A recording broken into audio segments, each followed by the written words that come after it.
débattu des charges mises sur le chef de président Bemba, à savoir les crimes de guerre, les crimes contre l'humanité, que ces troupes auraient commis, n'est-ce pas, et que lui, chef hiérarchique, assume la responsabilité.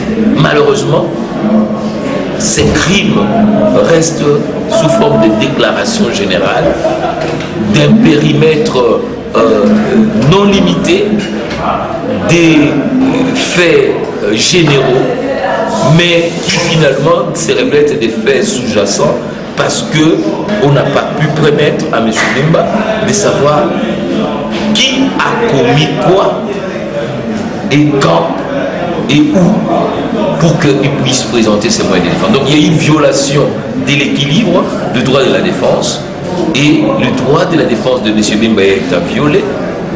Le fond même de l'affaire pose problème et toute l'architecture, et c'est le mot qui a été utilisé, toute l'architecture de la CPI est mise en cause et les paramètres d'un procès équitable, d'un procès sérieux sont compromis. Alors, terminé, demain on va entamer encore des questions essentielles. La question liée, n'est-ce pas, par exemple, à cette responsabilité hiérarchique, la question liée à la connaissance par Jean-Pierre Bemba ou de ces faits, parce que tantôt on parlait de « il savait », tantôt il aurait dû savoir, et surtout les conséquences du changement de qualification. Vous savez que Jean-Pierre Bemba était poursuivi d'abord comme auteur, et c'est le juge qui va changer, qui va requalifier. Quelles sont les conséquences au plan du droit de la défense? Et pour tout étudiant, même le premier gradué, qui sait que une affaire, c'est un contrat, et lorsque ce contrat est conclu, le juge ne peut pas changer sous peine, n'est-ce pas, de rentrer dans une procédure de déqualification qui, n'est-ce pas, érode même le socle de l'affaire. Donc, pour nous, nous prions et nous voulons et nous espérons que cette affaire Bemba sera tout simplement... La défense a réussi à déplacer le siège de l'affaire. Le siège de l'affaire est parti de l'article 28 et l'article 67.1 pour dire que le droit de la défense n'était pas reconnu. Les droits de la défense étaient négligés. Et la défense a réussi à déplacer encore les sièges de l'affaire pour dire que nous sommes à l'article 61.9 pour dire qu'il y a un manque d'équité. Donc aujourd'hui, nous sommes devant les juges qui nous prouvent une maturité extraordinaire. Nous avons senti ici que les juges sont au milieu. Au milieu où vous avez l'accusation à droite, vous avez l'accusé à gauche, puis vous avez les représentants des victimes au milieu. Nous avons senti cette réalité-là. Vous savez, à l'époque telle que l'affaire était passée, les juges de la chambre de première instance ont plagié la décision de confirmation des faits pour la chambre préliminaire. Ils ont plagié. Ils sont en difficulté aujourd'hui. Pourquoi? Parce que la décision qui avait été rendue par une autre chambre, incapable de la défendre. Voilà pourquoi ils sont devant cette situation aujourd'hui. Donc, pour la journée d'aujourd'hui, nous disons déjà que si on était un match de football, on a 3-0, donc nous avons gagné. Donc, dans une situation où la défense devient l'accusateur et l'accusation devient à la position de la défense. Donc, si vous suivez bien la tâche de demain, nous jouons un très bon rôle. Donc, nous avons espoir que ça va marcher. Donc, si le procès s'arrête aujourd'hui, Bemba est acquitté aujourd'hui. Si ça s'arrête aujourd'hui, Bemba est acquitté. Sur le plan du droit. Donc, il est acquitté à la première affaire, la deuxième tombe de soi-même. Parce que la deuxième affaire s'appelle l'affaire connexe qui est liée à la première. Si la première n'existait pas, donc il n'y a pas de deuxième. Donc si Jean-Pierre Bemba est acquitté à la première affaire, on n'a plus besoin de l'appel qu'on avait lancé la deuxième. Ça,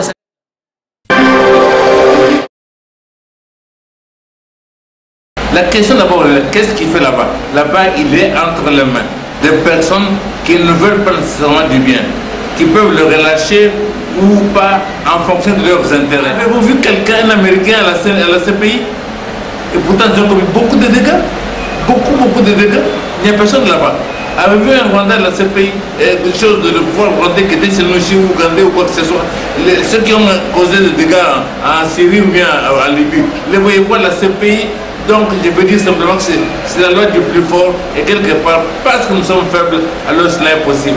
Alors moi j'ai dit Congolais, nous commençons 2018, réfléchissons bien comment nous pouvons nous renforcer en interne pour que cela ne se produise pas. Le sort de Jean-Pierre Bemba à la CPI ne dépend pas de nous. C'est plus les Français et autres qui vont agir compte tenu de leurs intérêts. Vous comprenez? Donc il n'y a pas de justice là-bas. Il n'y a pas de justice là-bas. Il faut voir le pouvoir, donc la puissance occidentale, pour elle. Je veux dire, si Jean-Pierre Bemba était ici, et si il devait participer, si les choses étaient passées normalement, en 2006, les choses auraient évolué autrement. Mais eux, ils ont voulu essayer, comme ils essaient de le faire aujourd'hui, que nous puissions avoir un leadership faible pour pouvoir imposer leur volonté. C'est ça le problème. Donc le reste, c'est... si la situation bénéficiait au pouvoir en place aujourd'hui, peut-être, mais ce n'est pas ce pouvoir-là qui est l'initiative. Il faut voir la présidence occidentale qui veulent continuer à garder la main sur la RDC. J'ai dit, je suis convaincu que, sachant que si Jean-Pierre Bemba est ici, qu'il participe aux élections, il risque de l'emporter. Et s'il l'emporte, eux ne pourront pas contrôler Jean-Pierre Bemba. Alors ils préfèrent le garder là-bas. C'est tout. Le reste, là, c'est du théâtre comme...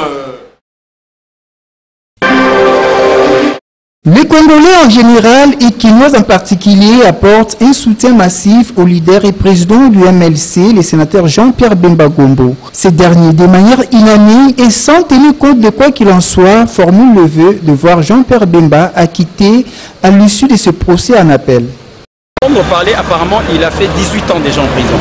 Il a fait 10 ans, hormis sa condamnation de 18 ans. Ce que je peux recommander à la CPI, c'est de pratiquer le principe d'un quart de peine.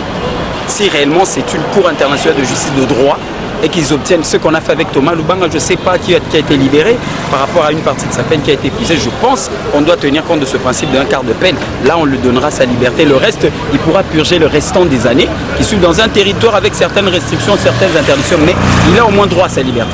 Parce que la liberté, même pour un détenu, c'est un principe, un principe vraiment légitime. C'est ce que je peux dire par rapport à son procès en appel. Mais il a tous nos soutiens au peuple congolais pour qu'il revienne dans son pays et continuer les exercices politiques dont plusieurs électorats attendent de lui. Le procès-là est un procès qui était devenu politique, puisque au regard des analyses faites par plusieurs observateurs avertis, Jean-Pierre Bemba n'avait pas occasionné une quelconque descente physiquement personne à Bangui. Et pourtant, il avait envoyé le secrétaire général Olivier Kamitato et le commandement était aux mains des forces armées centrafricaines. Donc, c'est une histoire commanditée et qu'on veut toujours le leader Jean-Pierre Bemba, qui devrait être le vrai leader de l'opposition, rester éternellement en prison. Mais la Cour de cassation de la CPI dira un mot et le peuple congolais sera fier à sa sortie. C'est l'année dont on a besoin de retour Naya, vous allez vraiment bon, vous allez la fête, tous les Congolais. Nous sommes dans une crise qui ne dit pas son nom. Et Jean-Pierre Bemba n'est pas prévenu à la CPI contre la nation congolaise. Au niveau de la nation congolaise, c'est un Congolais qui est une opinion. Il a été celui qui avait perdu les élections, s'il faut le dire, à la première législature. Donc c'est un opposant qui est une opinion. À ce titre-là d'abord, il est tout à fait important que la nation congolaise, sans parti normal, politiquement parlant, que le gouvernement congolais puisse sauver la démocratie au Congo démocratique. C'est de demander à la CPI que ce dernier, comme un leader d'opinion, se retrouve ici, surtout que nous voulons régler certains problèmes politiques. Bien que 10 ans déjà de détention à la Cour pénale internationale, le sénateur Jean-Pierre Bemba demeure encore et toujours pour ce peuple meurtru, le Moïse, à qui repose l'espoir d'un Congo prospère où règne la paix, la justice et le bien-être de tous les Congolais.